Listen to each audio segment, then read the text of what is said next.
¡Wow! ¡Muchas gracias! ¡Wow! ¡Gracias! ¡Muchas gracias! ¡Muchas gracias! Gracias, muchas gracias. Gracias. Gracias. Muchas gracias. Bien pueda, siéntense. Gracias. Bueno, y uno así como no va a volver a Armenia, ¿verdad? Con ese recibimiento tan increíble, como uno no va a volver a Armenia. Yo estuve aquí en enero, ¿ustedes se acuerdan? ¿Así se acuerdan? Ok, y pues me alegra muchísimo estar aquí esta tarde para ayudarles y para compartirles lo que yo he vivido, un poquito de la experiencia que yo he vivido con esta tremenda oportunidad de negocio, para que las personas pues tomen en serio esto, así como es una empresa y la oportunidad de construir un futuro. Pero bueno, antes de comenzar, quiero dar las gracias a las personas que me invitaron. Quiero agradecer a todos sus diamantes, a todos sus equipos de apoyo, en principio y principalmente a Rodrigo y Gloria Correa, que pues los vi ahorita aquí en el auditorio. Ellos son dos diamantes, una pareja de diamantes que yo quiero mucho y que pues se han robado mi cariño por lo especiales que son y por lo buenas personas que son y por los tremendos líderes que son para este mercado. Y así para todos sus diamantes, no los quiero nombrar a todos porque de pronto alguien se me queda por fuera, pero a todos sus diamantes yo les envío un gran saludo por la confianza que ellos han tenido para que yo venga a ayudarles esta tarde un poquitico a ver ese negocio. Y a las personas que me ayudaron a llegar a Armenia, les quiero agradecer a Juan David y a Sandra. Mire esta pareja que aquí está Gloria y Rodrigo, no los había visto que ya habían entrado al salón. Y a Sandra y a Juan David, yo los quiero muchísimo y los admiro. Ustedes tienen tremendos líderes que están corriendo con ustedes esta carrera, y correr esta carrera con líderes comprometidos no es lo mismo que correrla sin ellos. Porque gracias a ellos que están corriendo y que están dándole el ejemplo a ustedes, ustedes creen que también se pueden. Hace poquitico en Armenia no había mucho. Y gracias a las decisiones que ellos tomaron, pues este mercado está tomando una forma increíble y de esta ciudad se está hablando mucho. Y quiero agradecerle a las personas que me ayudaron a llegar hoy de Manizales. Yo estaba en Manizales y llegué hoy aquí a Armenia, básicamente a Miguel y a Patricia y a Mélida, que estuvieron preciosos conmigo todo el camino, y a Laura y a Oscar, que han sido mis hijos aquí en Armenia. Muchas gracias a ellos. Yo les pido para todos estos líderes un gran aplauso de agradecimiento.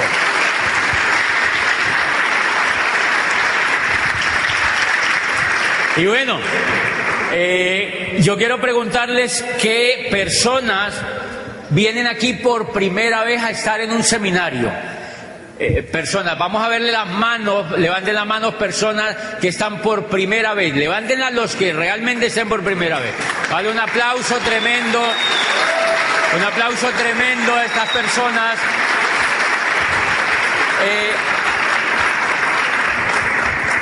Bien, y eso nos va a servir, este seminario nos va a servir para todos, para los que ya llevamos un tiempo en el negocio y para los que vienen por primera vez, para que valoren la oportunidad que tienen en las manos.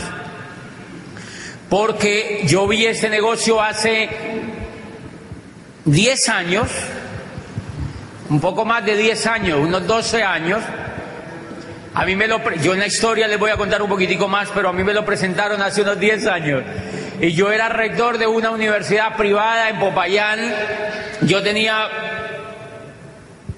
hace poquito había cumplido los 27 años, o sea, para que no saquen cuenta, ahí los dejo despistados. Pero yo no vi el negocio porque estaba muy encumbrado como profesional, o sea, yo decía, yo abogado,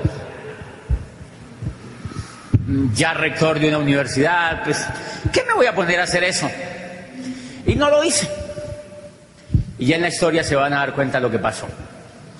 ¿Por qué no lo hice? No lo hice porque no entendía.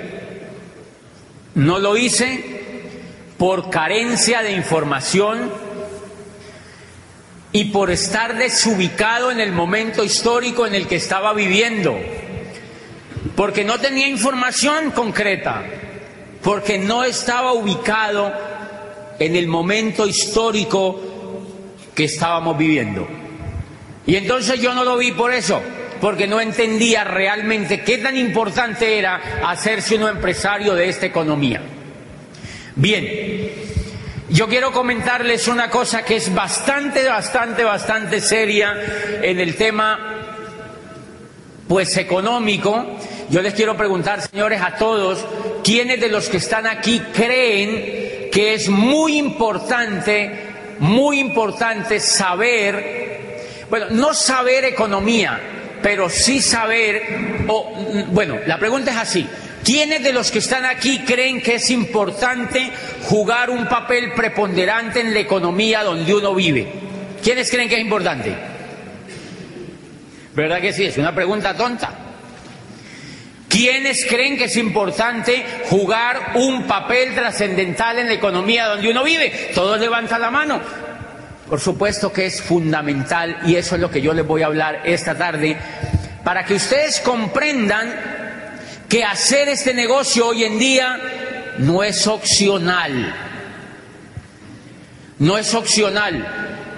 No es opcional. Hacer ese negocio hoy en día, yo veo gente que ve ese negocio y uno le dice, ¿por qué no has arrancado? Y dice, no, es que todavía lo estoy pensando. Es que estoy mirando. Y hay gente que me dice, es que no sé qué es lo que me pasa. Y a veces me encantaría pegarles así como un pellizco. Porque yo digo, esta persona no entiende. Esta persona no entiende en el momento histórico en el que vivimos y no entienden realmente en qué papel juega en la economía. Entonces vamos a contarles un poquitico, les voy a contar un poquitico cómo ha sido, miren, la economía. ¿Se oye como eco o se oye bien? ¿Ok? La economía es un jueguito. La economía es un juego en el cual algunos se saben las reglas y otros no. ¿De acuerdo? Es un juego. En ese juego hay algunos que se saben las reglas y otros no. Resulta que ese jueguito se transforma a medida que la humanidad se transforma. Entonces las reglas de ese jueguito van cambiando y hay personas que pierden el olfato de cómo han cambiado las reglas y entonces no pueden jugar bien el jueguito. Yo les pongo un ejemplo. Todos los juegos, si ustedes ven, todos los juegos que uno emprende tienen reglas, ¿verdad? Todos los juegos tienen reglas. Okay. Todos los juegos tienen reglas. ¿Quién es el que juega bien el juego? El que la sabe. Ustedes han notado que cuando uno estudia en la educación tradicional, que uno estudia, por ejemplo, cálculo multivariado. Si yo soy profesor de cálculo multivariado y ustedes son alumnos aquí, yo les pongo un ejemplo de cálculo multivariado, un ejercicio. ¿Quién lo responde primero? El que se sepa la regla, la fórmula, ¿ok? El que sepa la fórmula. Mira, tú puedes tener un cerebro brillante, pero si no te sabes la fórmula, ¿qué pasas? Tú dices, yo no sé qué es lo que me pasa. Yo no sé qué es lo que me pasa. Y puedes tener el cerebro brillante que tú tengas, pero no puedes solucionar el ejercicio de cálculo, porque no te sabes la fórmula. Señores, lo mismo es la economía. La economía, a medida que se desarrolla la humanidad, las fórmulas van cambiando. Y entonces el jueguito se va tornando más interesante, porque hay gente que se despista de la fórmula. Y entonces esa gente que se despista de la fórmula se queda pobre. Y la gente que aprende la fórmula juega el juego bien. Eso es todo lo que pasa. Entonces en este negocio lo lindo es que tú entras a un instituto de negocios. a toda una universidad que hay a nivel mundial, donde todo el tiempo te están enseñando dónde está la fórmula y cómo se juega un jueguito en la economía bastante interesante para jugar un papel importante en la economía. Vamos a ponerles ejemplos de qué ocurre con eso. Miren, ¿se acuerdan que en los pueblos por aquí, por ejemplo por el Quindío, se debe dar muchísimo? En los pueblos, cuando hay ferias, va una persona, en las ferias de los pueblos, hay una persona que va al juego en el pueblo con una mesita a la plaza del pueblo, y ¿se acuerdan que él lleva unas tapitas con una bolita? Y el juego se llama ¿Dónde está la bolita? Entonces él pone la tapita y pone la bolita, son dos tapitas. Y hay una gente allí que se agolpa, si vamos a mirar. Normalmente la gente, hay unos payasos que van con él, son amigos de él, se le llaman payasos. Son unos compinches de él. Yo no tenía ni idea, eso funciona así. Entonces los tipos van y el tipo dice, uno ve dónde está la bolita, le pone la tapita encima y le empieza a correr encima de la telita y dice, ¿dónde está la bolita? ¿Dónde está la bolita? ¿Dónde está la bolita? Y uno ve dónde está la bolita. Y dice, vamos a empezar con 50.000 pesos. Entonces un tipo levanta la mano y dice, aquí, 50.000 pesos. Dice, oiga, póngalos. Pone los 50.000 y levanta. Y ahí está la bolita. Y ¡fum! Y la gente, ¡wow! ¡Bravo! Si se ganó 50.000 en un momentico. Y entonces dice el tipo, entonces el ganadero, hay un mundo de gente ahí, sale el ganadero y dice, ¡wow! Eso está buenísimo. 200.000. Y ponen la bolita ahí, y le ponen la tapita y empieza, ¿dónde está la bolita? ¿Dónde está la bolita? ¿Dónde está la bolita? ¿Dónde está la bolita? ¿Dónde está la bolita? Dice el tipo, aquí. Y la levantan. Y ahí no está la bolita. 200.000 pesitos. El ganadero se pone muy bravo y se va, lo insulta y salen y se van y los tipos cogen la mesita y se van para Chinchiná. Se van a tumbar otro que... ¿Qué fue lo que pasó? El ganadero perdió el olfato de dónde estaba la bolita. Entonces, ¿qué es lo que hacemos en este negocio? Lo que hacemos en este negocio es volvernos profesionales para saber dónde va la bolita. Y eso es lo que está ocurriendo en la economía. Entonces voy a arrancar ahora a explicarle por qué ese negocio hay que hacerlo hoy en día y no es opcional para las personas hacer un negocio de este tipo. Entonces vamos para que me entiendan el tema de la bolita, cómo ha jugado a través de la historia. Miren, yo les quiero contar una cosa que ustedes ya saben, pero la vamos a recordar. Durante toda la historia de la humanidad, siempre ha existido dinero y por cantidades alarmantes. Los babilónicos, 5.000 años antes de Cristo, millonarios. Desde la época de Nabucodonosor II, hacían hasta los muros que nosotros hacemos aquí para las materas en ladrillo y cemento, allá lo hacían de oro. O sea, ellos no eran como nosotros. Los muros los hacían de oro. Y las estatuas de los libertadores de las ciudades no los hacían de barro como los hacemos nosotros. Los hacían de oro. Eran millonarios. Eran millonarios. ¿Había dinero? Había mucho dinero. Y desde el tiempo de los egipcios había montones de dinero, los babilónicos, los romanos, y desde el tiempo de los griegos y durante todas las etapas del desarrollo del hombre sobre la tierra, siempre ha habido riqueza. Lo que pasa es que esa riqueza solamente la manejan los que saben dónde está la bolita. O sea que el tema de la pobreza y la riqueza es que uno pierde el olfato de dónde va la condenada bolita, eso es todo. Y eso simplemente es lo que ha ocurrido. Entonces mire, hemos vivido 3 etapas durante todo el desarrollo de la humanidad, 3 etapas fantásticas, desarrollos de eras económicas, o sea, el juego de la bolita, digamos que el juego de la bolita primero se llamó parqués, y entonces después cambiaron la regla para jugar el parqués, la segunda vez, y ya vamos en la tercera cambiada de reglas para jugar ese parqués. ¿Cuál es el problema? Que hay gente que está jugando el parqués con la fórmula de la primera. Y dice, ¿qué será lo que me pasa? Hello. O sea, no sabe cómo cambiaron las reglas y por eso la economía de él la tiene achurruscada. O sea, no capta dinero porque sencillamente perdió las reglas de dónde va la reglamentación de ese juego. Entonces yo les quiero preguntar, aquí hay administradores, me imagino economistas, ingenieros industriales, la primera gran era del juego de la economía, ¿cómo se llamó? ¿La era agrícola? ¿Cómo era la bolita en el juego de la era agrícola? El juego, la bolita en el juego de la era agrícola, ¿quién la tenía? El que tenía la tierra. Entonces el que tenía la tierra tenía la bolita. Los que no tenían la bolita de la tierra, ¿qué era lo que les tocaba hacer? Trabajaban para el que tenía la bolita.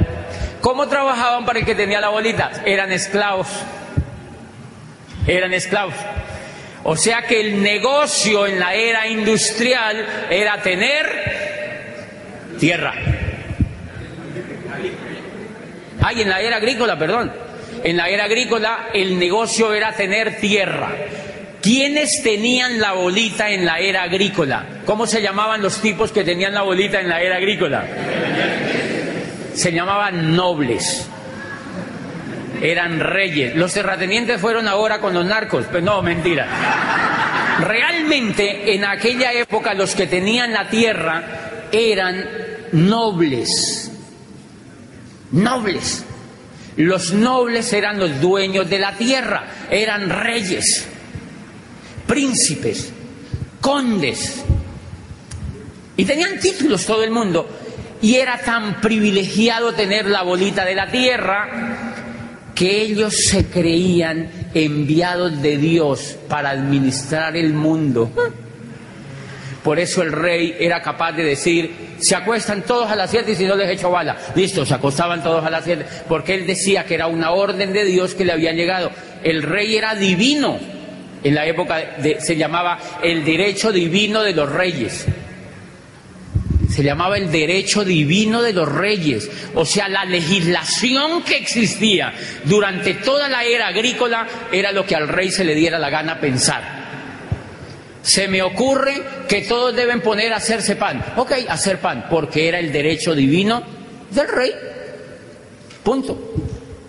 Él tenía la bolita, él tenía la tierra. El resto de gente no tenía la bolita. Y miren lo que ocurre. Hacia el siglo XV empieza unas personas, sobre todo de Italia,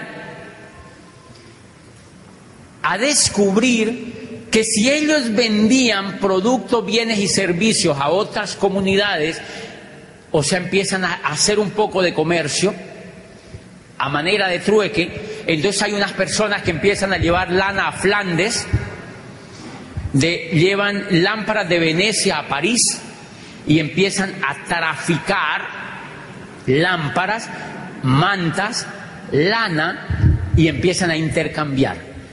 Y resulta que a estas personas les empieza a sobrar, del trueque que hacen, les empieza a sobrar riqueza, les empieza a quedar lo que hoy llamamos como plusvalía, lo que se llamó después como plusvalía. Le empezaba a quedar un sobrante a esa persona y empezaba a acumular cierta riqueza, y nace el concepto del dinero. Nació el concepto del dinero porque no podían medir la riqueza sino con algo tangible. O sea, te sobraron, no podían decir te sobraron 40 lámparas. Entonces le pusieron a esas lámparas un precio y entonces las tarifaron en dinero. Bueno, pues a esta gente le empezó a sobrar dinero. Entonces Oscar dijo, wow, me sobró dinero. Y se va a traer más lámparas, ¿sabe? ¿Dónde hacían las lámparas? Era donde todo es inundado. ¿Cómo es? En Venecia. Entonces se iba... Sí, aquí fue un presidente a Venecia y les dijo, queridos damnificados, y eso no es... Es que viven en el agua, o sea, no es normal. Y entonces... Eso fue real, de verdad. Entonces Oscar fue y empezó a llevar más lámparas, y cuando hacía el trueque le quedaba más dinero. Y entonces Carlos vio que ocurría lo mismo y dijo, yo también, y fue a llevar, y empezó a sobrarle dinero, y empezó a sobrarle dinero, y allí nació una familia famosa en el mundo, porque fueron los que prácticamente crearon la banca. Se llamó la familia de los Medici, ¿se acuerdan? Eran italianos, vivían en Florencia, en la Florencia renacentista vive esta familia, y entonces era don Juan de Médicis quien empieza, era un joven inquieto que empezaba a comercializar, o sea, el tipo le empezó a sobrar platica y miren lo que ocurría. Por aquella época, el valor como era la tierra, el tipo empezó a conocerse el tema del dinero y con ese tema del dinero se empezaron a comprar otras cosas. Entonces la tierra empezó poquito a poquito a perder valor. Porque otros empezaron a entrar en el juego de hacer artesanía, en el juego de vender ya otras cosas, de vender zapatos, de vender mantas, de vender abrigos, de vender pelucas, etcétera, etcétera, etcétera. Y entonces le empezó a sobrar dinero a la gente.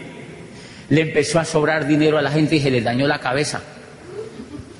Y entonces este señor Juan de Médicis, que era el que más le sobraba dinero, se montó en Brujas, lo que se llamó el nacimiento de la banca, porque él empieza a montar allá sedes de la distribución de los bienes y servicios que él traía de otros países para Italia, por ejemplo, y entonces a él le empieza a sobrar más dinero. Y el noble que tenía la tierra, tiene la tierra, pero no tiene dinero. Entonces le dice Juan de Médicis, Su Majestad, yo le presto. No se preocupe, yo le presto. Y el rey le dijo, ¿y cómo le pago? Le dijo el rey, le dijo, no, me garantiza el pago con la tierra. Me lo paga a final de año, este interés. Eso era muy arcaico. Le prestaba al rey o al príncipe, él se iba, le hacía un documento por la tierra, normalmente eran verbales, porque existían los condottieri, ¿se acuerdan? Que eran ejércitos mercenarios. O sea, si no pagaban tranquilos, los mataban, o sea, no pasaban. O sea que eso no es nuevo, eso no es nuevo. Entonces ellos tenían su propio ejército y un ejército de eso, nada menos que el conde Felipe Visconti, que vivía al norte de Italia, en Milano, se hizo amigo de un tipo muy joven, muy grande, era un condottieri, era como un militar, y le dijo, venga para acá, trabaje para mí. Y este señor después se casa con su hija y se llamó Francisco Sforza, ¿se acuerdan? ¿Seguro se acuerdan? Se llama Francisco Sforza. Entonces en el norte de Italia viven ellos y los otros viven en Florencia renacentista. ¿Pero a qué viene todo eso? A que entonces el señor de Médicis le prestaba al noble la plata, le empeñaba la tierra al rey, y cuando terminaba el año el rey estaba pelado. Entonces no le podía pagar. Y le decía a Juan de Médicis, tranquilo, se quedaba con la tierra.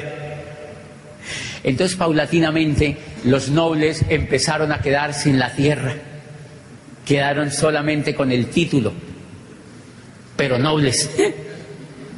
¿Algo parecido con la realidad hoy en día? O sea, quedaron nobles pero pelados, con títulos pero pelados, status pelatus empezaron a ver ahí. Y este señor Juan de Médicis se vuelve millonario y crea la banca. Se inventó la banca porque dijo, mira, empecemos a prestarle plata a todo el mundo y se la prestamos a interés, y el que no pague lo embargamos, punto. Y allí nació la banca. Ay, eso ha funcionado también. Eso fue una idea preciosa, porque miren ese mundo de bancos que hay, se lo inventó Juan de Médicis. Señores, estaba naciendo la segunda era y estaba muriendo la primera era. La mayoría de la gente entonces empezó a hacer lo mismo, a comercializar, y muchos esclavos, que eran esclavos durante la era agrícola, empezaron a aprender a mercadear productos, bienes y servicios, y empezaron a tener dinero, y al tener dinero se liberaron. Pero hay una cosa muy interesante: a estos señores que les sobraba mucho el dinero, sobre todo a los Médicis y a estas familias que les sobraba mucho el dinero, dijeron, bueno, ¿qué hacemos ahora?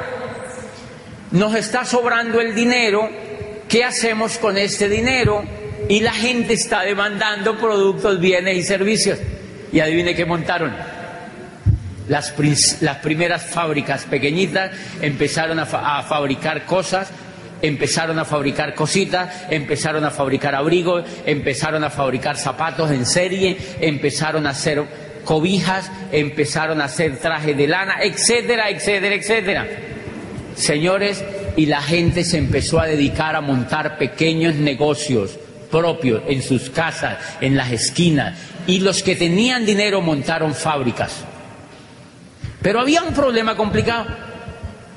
La gente le empezó a gustar esto y la era agrícola empezó a no ser competitiva, y entonces la gente empezó a montar empresas, sobre todo fábricas. Y allí, ¿qué estaban haciendo? La segunda era. ¿Cómo se llamó? La era industrial. Y miren el origen de esa era. El origen de esa era cambió todo el juego de la bolita. Ahora ya la bolita no la tenían los que tenían la tierra, sino que la tenían los que tenían el dinero. Por eso se llamó la era capitalista, señores, porque el soporte de la era industrial fue el capital.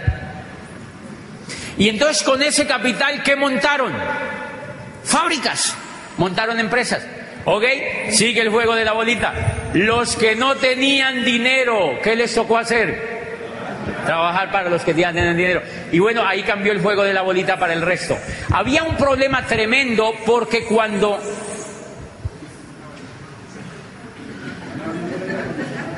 ¿Qué es esa bulla, Juan David? Y entonces los que tenían... Allí surgió un problema tremendo, porque cuando empezaron a montar las industrias, estaba vigente, el sistema que estaba vigente de trabajo era la esclavitud. Entonces, ser esclavo en la era agrícola, claro, los que no tenían la bolita de la tierra tenían que ser esclavos. Ser esclavo era buenísimo para los que no tenían la bolita. ¿Por qué? Les daban la comida, les daban el vestido y les daban el techo. Sí, de vez en cuando les pegaban, pero tenían todo, ¿verdad? Les daban la comida, les daban el techo y les daban el vestido. Cuando empiezan a hacer la industria, cuando Watson perfecciona la máquina de vapor y empiezan a adaptar la industria, dicen, eso con esclavos no se puede hacer, porque los esclavos eran perezosongos. Los esclavos eran perezosongos, y con esclavos eso no se puede hacer. Entonces los ricos tuvieron una brillante idea, los que tuvieron la bolita. Dijeron, liberemos a los esclavos. Y empezaron paulatinamente a liberar a los esclavos. Y dijeron, y ahora contratémoslos mediante un sueldo, para que se gasten la plata en lo que ellos quieran, pero en los negocios de nosotros. Qué lindo, ¿verdad? Y entonces mandaron a todo el mundo, liberaron a los esclavos. Váyanse a hacer lo que quieran, muéranse de hambre, no importa. Y los que quieran trabajar, venga para acá, yo los contrato. Uno, primera condición, le pago lo que a mí me dé la gana, porque yo tengo la bolita, usted no la tiene. Entonces estos señores empezaron a pagarle a la gente lo que les daba la gana. Y la gente se empezó a morir de hambre en las calles de París, de Londres, de Florencia, de Roma. Se morían de hambre porque les pagaran, digamos, como lo que es hoy, 50.000 pesos. Entonces la gente con eso tenía que vivir, la cultura, tenía que ir a comprar, tenía que pagar la educación y el techo y el abrigo. La gente no podía ni comer con eso, y se empezó la gente a morir de física hambre, y apareció la primera revolución del trabajo posteriormente. ¿Se acuerdan? La gente se rebotó y salió a la calle. ¿Saben qué hicieron? Quemaron las fábricas en Londres. Quemaron fábricas completas en Italia. La gente rebotada, o sea, los nuevos esclavos. Ahí nació la evolución de la esclavitud. Ya no los llamaban esclavos, los llamaban empleados. Más elegante, fíjense. Lo llamaron empleados. Y entonces se rebotaron los empleados, los trabajadores, quemaron las empresas y exigieron que las cosas cambiaran. Entonces el incipiente gobierno, que ya era un poco más civilizado, ya no eran muchos los reyes, porque ya habían empezado a perder poder, porque ellos ya no tenían la bolita, entonces ya el que gobernaba en Florencia era Juan de Médicis. El rey lo mandaron para el carajo, porque él perdió la bolita, quien lo mandó a no saberse la regla. Entonces el chao al rey, y Francisco Sforza en Milano se hizo el duque. Felipe Visconti murió, lo enterraron y él se casó con la hija de Felipe Visconti, era un soldado de él. Y entonces Felipe Visconti se murió y Francisco Sforza lo proclamó el Consejo de Milano como el nuevo duque de Milán. Francisco Sforza, el que tenía la bolita. Y en Florencia proclamaron a Juan de Médicis y toda esa gente.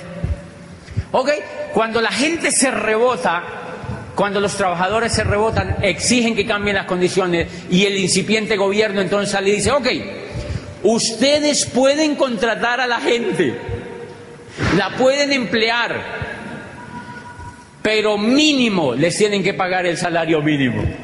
Y ahí nació el salario mínimo.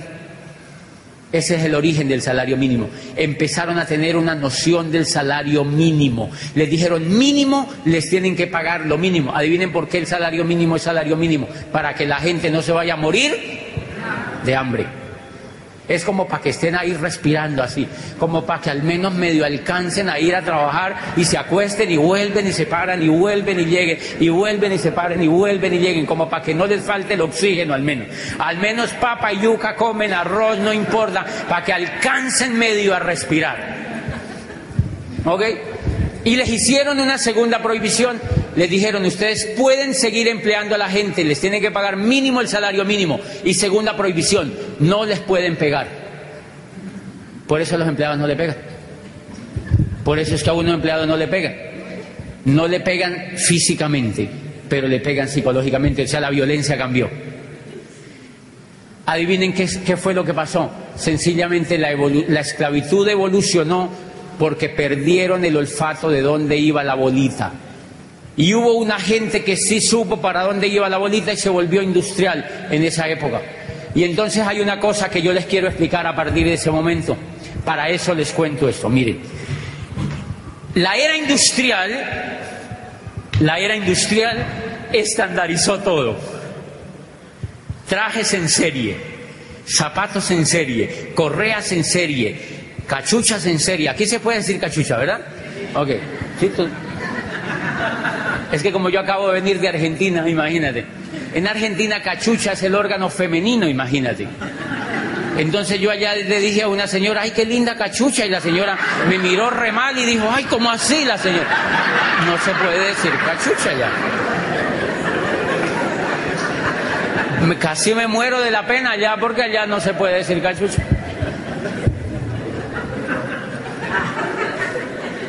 Y entonces, miren, empezaron a hacer todo en serie, camisetas en serie, sacos en serie, cachuchas en serie, corbatas en serie, zapatos en serie, carros en serie, todo en serie. ¿Qué es serie? Proceso.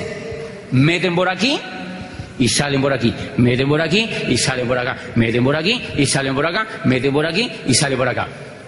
Señores, la educación ha existido durante toda la vida, durante toda la existencia de la humanidad, y una de las cosas que estandarizó la era industrial, adivine qué también fue la educación. Entonces, como en la era industrial todo lo patentaron y lo estandarizaron y lo empaquetaron, la educación también la empaquetaron. Entonces la educación la montaron como empresa y la empaquetaron. Entonces dijeron: ok, un niño tiene que nacer, estar con sus padres un tiempito y después nos lo tienen que mandar al antejardín. Lo metemos por aquí, lo sacamos por aquí. Lo metemos por aquí, lo sacamos por aquí. Ok, y después dijo: ok, yo monto el jardín.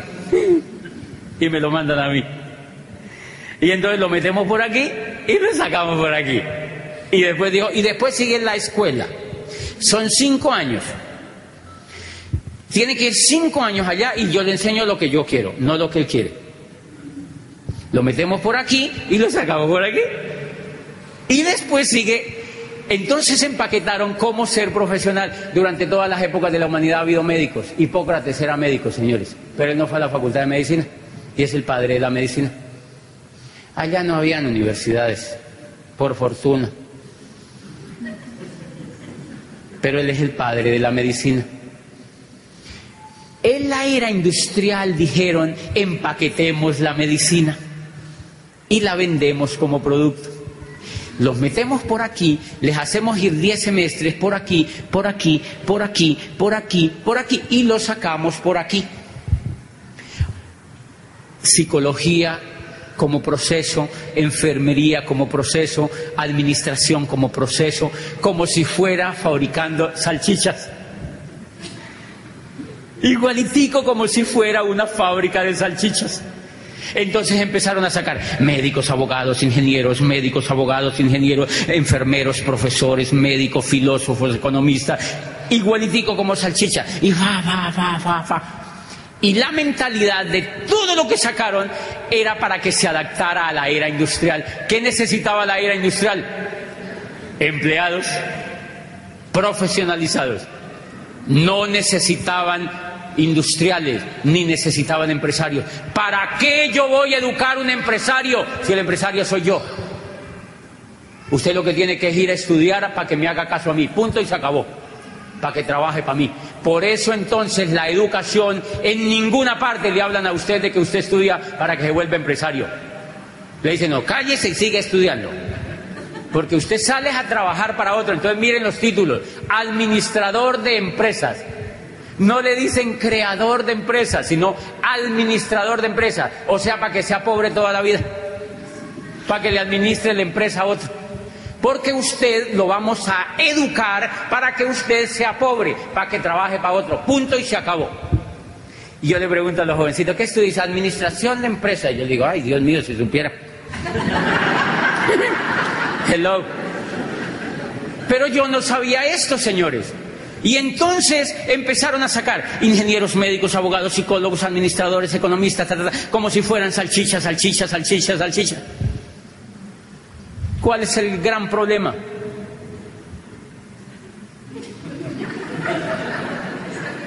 Eso parece una procesión cada rato, ¿verdad? Y todo el mundo es mirando el muñeco a ver para dónde se lo lleva. Ok, tranquilo, Carlos Mario, no se ponga nervioso, siéntese otra vez. Ah, no, es Mauricio. Miren, interesante lo que pasó. ¿Qué ocurrió? Claro, la era industrial le dice a la gente, si usted quiere ser competitivo y no tiene la bolita, vuelva a ser profesional. Señores, porque la gente entendió que para ganar la bolita tenía que hacer algo. ¿Y qué hicimos? La era industrial nos dijo, vuelva a ser profesional. Vuelva a ser profesional. Y han visto que uno como profesional muerde un pedazo de la bolita, pero no muerde la bola completa, ¿sí me entienden? Porque uno lo que hace es pegarle mordisquitos a la bolita, ¿sí me entienden? Uno todo el tiempo es pegándole mordisquitos a la bolita, porque uno no tiene coco para ser empresario. Porque a uno no lo han educado para ser empresario, sino que lo educaron es para que trabaje para otro. ¿Están de acuerdo conmigo o no? Por eso en las universidades no enseñan a ser empresario, no enseñan a ser empresario, no enseñan a ser empresario. ¿Por qué? Porque para eso no se inventaron la universidad. La universidad es una creación de la era industrial, es un perfeccionamiento de la era industrial para formar empleados. Por eso dice Kiyosaki, el peor consejo que usted le puede dar a un muchacho hoy en día es que vaya a la universidad para que saque un cartón. ¿Por qué Entonces, ¿qué fue lo que pasó, muchachos? Que la gente empezó a profesionalizarse, salchicha, y la era industrial empezó a acabarse. Se acabó la era industrial y las universidades siguieron salchicha. Y las salchichas ya nadie se las quiere comer. Las salchichas ya nadie se las quiere comer y siguen las universidades. Salchicha. Las universidades, nadie se quiere comer ya las salchichas. Y eso se llama crisis. ¿Quién le dijo a usted que se hiciera salchicha? ¿Quién le dijo a uno que se hiciera salchicha? Carencia de información. Carencia de información, la bolita cambió y uno siguió haciéndose salchicha. Señores, ahora ustedes dirán, ay, él tan resentido. Pues miren, yo les cuento lo siguiente. Yo me hice abogado salchicha. Y como a mí no me iba bien en la vida, yo veía todas esas salchichas varadas y una que otra salchicha por ahí medio bien, pero con deudas, deudas, deudas, y una casa prestada y un carro fiado y un divorcio en camino y todo el mundo agarrado y con deudas y quebrados y la gente ya viejita, la salchicha en las mismas. Y yo decía, hombre, a mí no me gusta ese estilo de vida. Yo no sabía, no había leído a Alvin Toffler, señores. Yo no había leído a un hombre que se llama Alvin Toffler, que se llama La Tercera Ola, y ahí te explica ese problema. Yo no había leído eso, porque las salchichas en la salchichería no leían esa vaina. Y entonces miren lo interesante, yo me hice salchicha y me gradúo y me ponen pues el condoncito ese que le ponen a la salchicha, que es el grado, y me mandan para allá, vaya a ver cómo le va. Y uno dice, y los profesores, entonces nosotros, es increíble, yo era rector de una universidad y graduábamos gente todo el tiempo, eran así auditorios gigantes, y yo era el rector así acá sentado todo circunspecto, y todos los aquí, los decanos y los profesores y los padres de familia, ya todo el mundo, y entonces nosotros graduábamos y pasen salchichas, pasen salchichas, pasen salchichas, pasen salchichas, y entonces uno lo graduaba y uno le daba un abrazo, una palmada en la espalda y le decía, vayan a ver, ¿para qué consigue? Y uno se quedaba allá así. Porque los únicos que teníamos empleo éramos nosotros. Pero yo no sabía el problema, señores. Yo no lo hice de mala fe y les pido perdón. Yo no sabía el problema que había ahí porque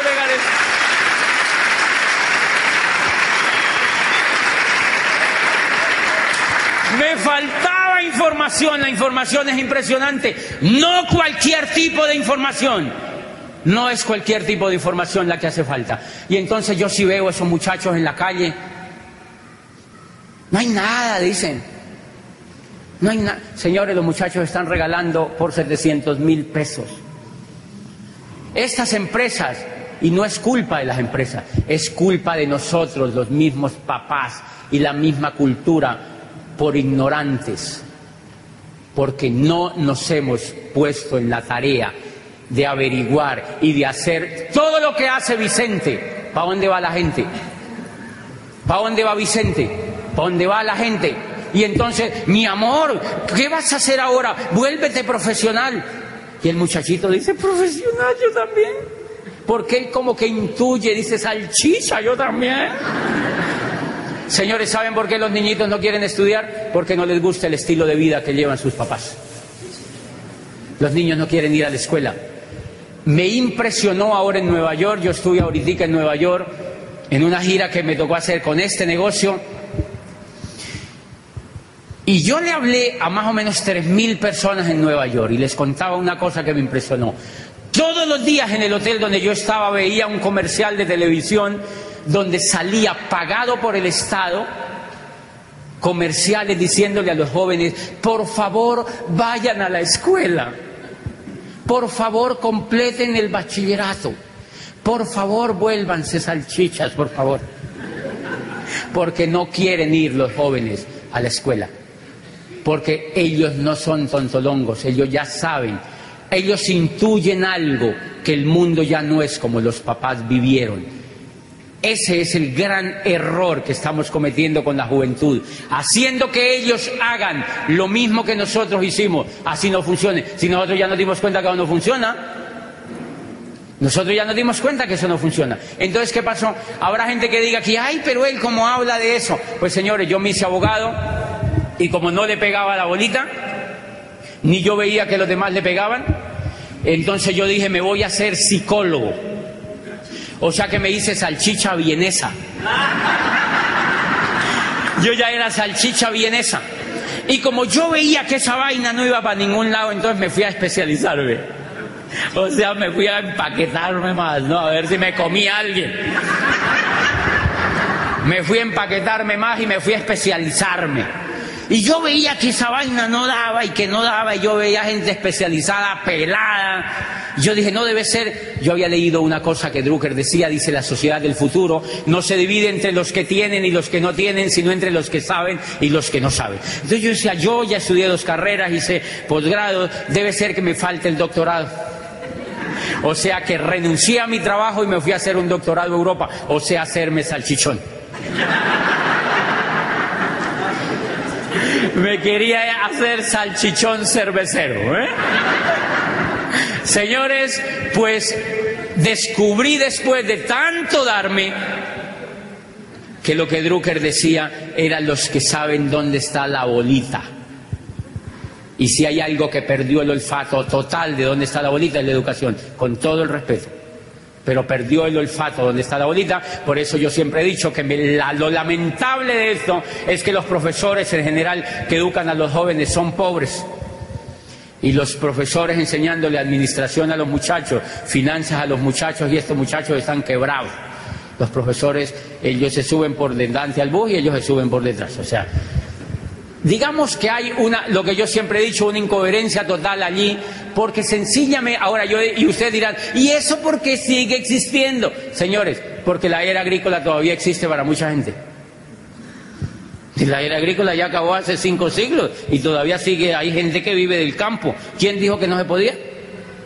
No pasa nada. Lo que pasa es que depende de lo que tú estés buscando.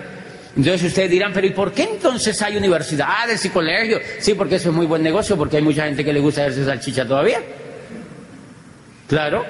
Por ejemplo, las universidades públicas son un excelente negocio. ¿Para quiénes? Para el rector, para los profesores, 10.000 profesores viviendo con sueldos bacaneados ahí, ¿sí me entiende? Chévere. Páseme plata.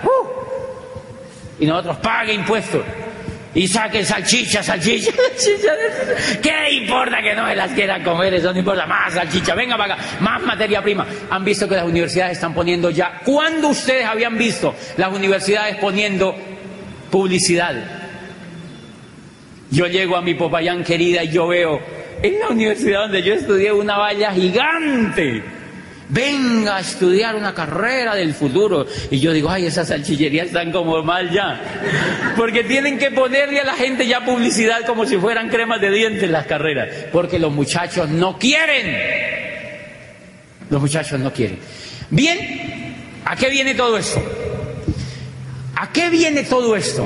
A que en este negocio, señores, y me encanta, y ahorita me presentaron un muchachito que tiene 17 años, y él está decidiendo estudiar su carrera. Yo digo, pues estúdiela, o sea, hágale. Vuélvase salchicha, mi amor, o sea, hágale. Pero después no se queje. Si a mí me hubieran dicho esto antes, entonces ¿a qué viene todo esto? Que tú cuando entras a este negocio, miren la percepción equivocada de la mayoría de la gente allá afuera. La gente allá afuera, en su mayoría, cree que usted entra a este negocio a vender productos. ¿Sí me entiende? Señores, lo principal que usted entra a este negocio es hacer una carrera profesional para hacerse empresario de la nueva economía. Y eso está por encima de cualquier carrera, señores. Ese es el privilegio al ingresar a un negocio como esto, y por eso yo descubrí este negocio. Miren el libro que yo tengo en la mano. Los nuevos profesionales. Se llama el surgimiento del network marketing como la próxima profesión de relevancia. O sea que este muchachito que me preguntó hoy si él le gusta este negocio, él podría darse el lujo de no hacer ninguna carrera y estudiar esto como una carrera profesional, porque aquí no le van a dar título. O bueno, sí le dan título. Yo tengo un título, yo soy Diamante Foundation. Qué bonito, ¿verdad? O sea, yo tengo un título. Señores, y Rodrigo y Gloria Correa tienen un título que se llama también Diamante Fundador. Y ellos hablan por el mundo. Y ellos no fueron a la universidad. Pero miren lo interesante. Estos señores tienen el estilo de vida que cualquier salchicha le encantaría tener. Ay, yo vivo con ellos viajando. En Las Vegas nosotros dijimos, ay no, la gente, ¿por qué será que no hace esto? En Las Vegas nosotros felices allá. Y ahorita que yo estuve en Nueva York, a mí me impresionó porque yo estaba hablándole a 3.000 personas en pleno Manhattan, enseñándoles un colombiano cómo hacerse empresario de esta nueva economía. Y yo decía, qué privilegio, Dios mío, qué privilegio. Y como rector de esa universidad en Popayán, a mí no me invitaban ni al Bordo Cauca, mi amor. Me invitaban era a Santander de Quilichao, Titiribí, o sea, ¿sí me entienden? Y ahora, como diamante de este negocio, hablando en pleno Manhattan sobre la nueva economía. Esto es lo que dice este señor en este libro, los nuevos profesionales, el surgimiento del network marketing como la próxima profesión de relevancia. ¿Saben quién es este señor? Un salchichón cervecero famosísimo. Es egresado de la mejor salchichería del mundo, de Harvard University. Es egresado de Harvard, que es la mayor salchichería, la salchichería más prestigiosa del mundo. Y este señor dice que el network marketing surgirá como el método de distribución más poderoso y el modelo de empresa más atractivo en la nueva economía. Y dice que las universidades en el futuro van a enseñar network marketing como carreras profesionales. ¿Saben cuándo va a ser eso? Por ahí en el 2150 más o menos. Las universidades se demoran unos 150 años en entender la bolita. Si no, le voy a poner un ejemplo. Es triste decirlo, pero mire, cuando Galileo Galilei descubrió que la Tierra no era el centro del universo, eso fue hacia 1600 y pico, este italiano brillante tenía 69 años y ya había perfeccionado el telescopio de Hans Lippershey y había visto el universo, se había dado cuenta que la Tierra no era el centro del universo. Pero este señor puso en aprietos a todo el mundo porque era gravísimo, o sea, muchachos, era gravísimo, gravísimo, gravísimo. Ustedes no se imaginan lo grave que era eso. No se imaginan lo grave que era eso. Me hacen una ceñita, Juan David. No se imaginan lo grave que era eso, muchachos. Galileo Galilei, hasta Galileo Galilei habían dicho que la Tierra era el centro del universo. ¿Saben cuánto llevaban diciendo eso? Cerca de 2000 años. Y Galileo Galilei perfeccionó el telescopio de Hans Lippershey y dijo, la Tierra es un préstame un marcadorcito, por favor. Sí, ahí, si no, tranquilo. Okay. La Tierra es un puntico, así. Un infeliz puntico en el universo. Y todo esto se llama la Vía Láctea y es una solita y hay millones de vías lácteas. Y esta tierrita tiene un solcito. Y en ese solcito hay planetitas al lado. Y Júpiter es 300 veces más grande que ese pinche planetita. Y todos están en este rinconcito. Y todo esto es lleno de vía, solamente esto es la Vía Láctea. Y acá hay millones de vías lácteas. Y cada estrella tiene un grupo de planetas. Y se armó un problema terrible, porque entonces Rostan dijo, o sea que el día que la Tierra se haya desaparecido del todo del universo y la última bacteria no exista, el universo ni siquiera se habrá percatado de ello. Y la filosofía dijo, hello, entonces ¿qué es lo que hemos estado pensando? Y aparece otro y dice, oye, ven acá. ¿Se acuerda que habían dicho que Dios tenía un hijo único? Y adivine dónde lo mandó. A la Tierra. Entonces dice otro filósofo, oye, pero Dios estaba despistado. ¿Cómo manda el hijo a semejante infierno tan chiquitico? ¿Cómo lo manda a lo más infeliz del universo? Y entonces la iglesia dijo, vamos a quemar a Galileo para que no siga hablando esas pendejadas porque nos daña el negocio, ¿sí me entiende? O sea, vamos a quemar a Galileo. Y entonces cogieron a Galileo y le dijeron, ven para acá, Galileo, ¿qué es esa vaina de estar perfeccionando esa cosa para ver para arriba? Venga para acá.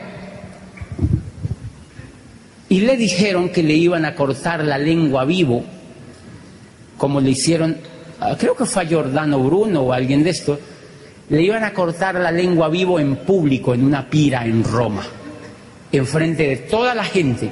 Y Galileo tenía 69 años, y entonces dijo, no, hagamos, le dijeron, este tribunal le dijo, hay solamente una condición, o usted se retracta, o yo le corto la lengua y lo quemo vivo.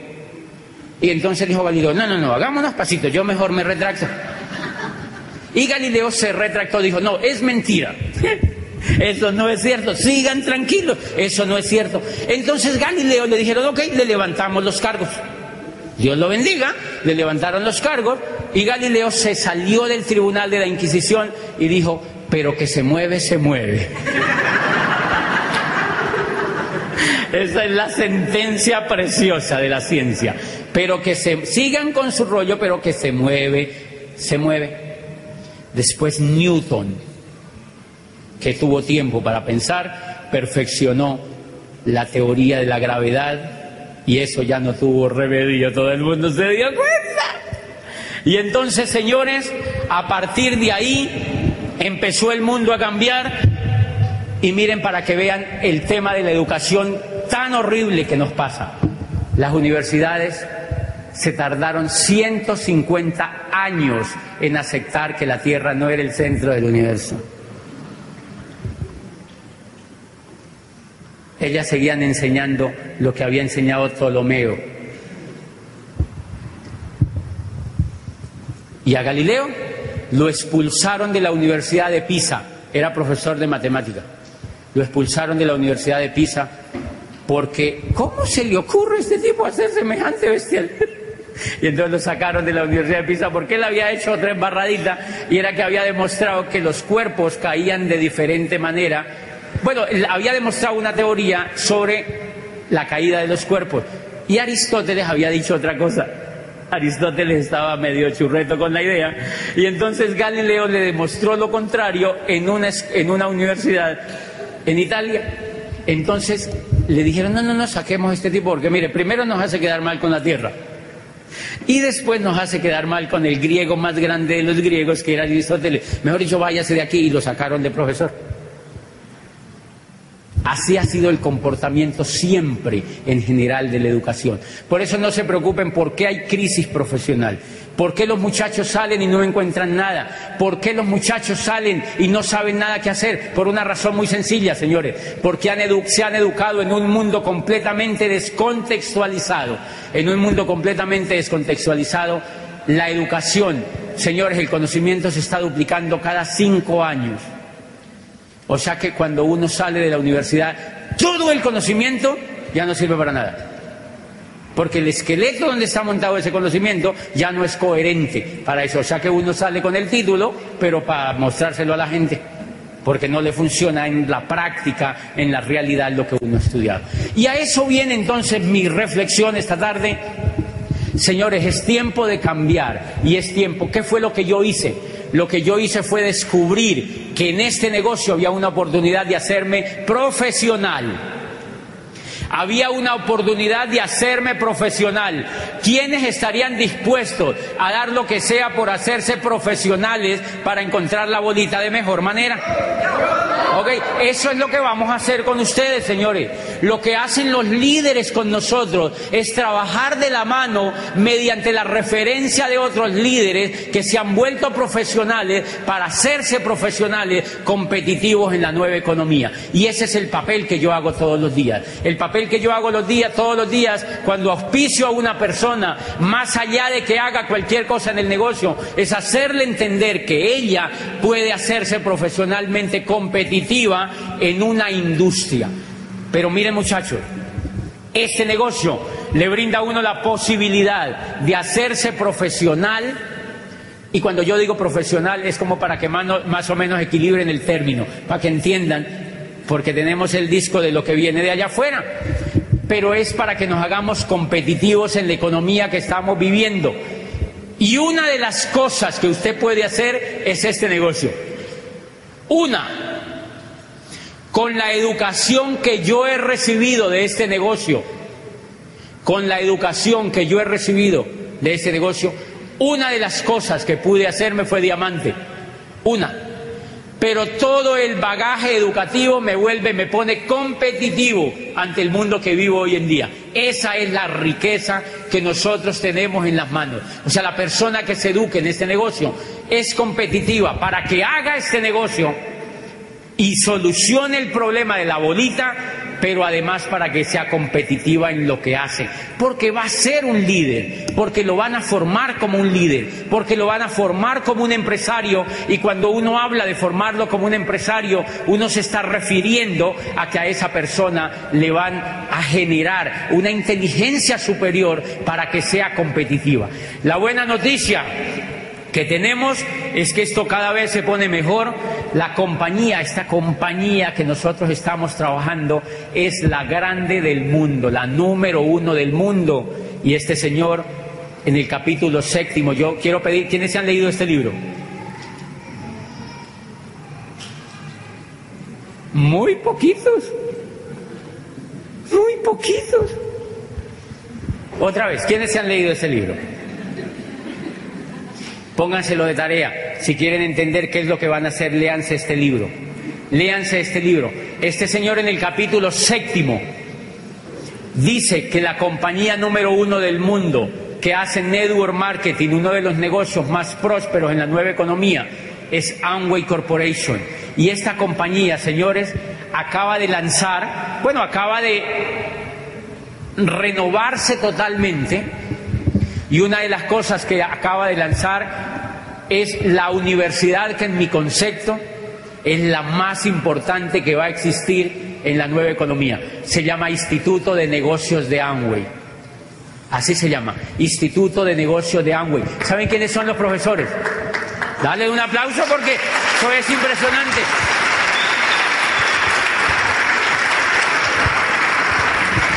Se llama Instituto de Negocios de Amway. Y la compañía empezó a financiar y empezó a meterse con todo para poner este instituto como lo más brillante que ellos han creado para seguir formando empresarios. Llevan 50 años formando empresarios, pero este tiempo les exige que ellos tienen que controlar muchísimo más el proceso, y entonces empezaron a apoyar la educación y se llama Instituto de Negocios de Amway.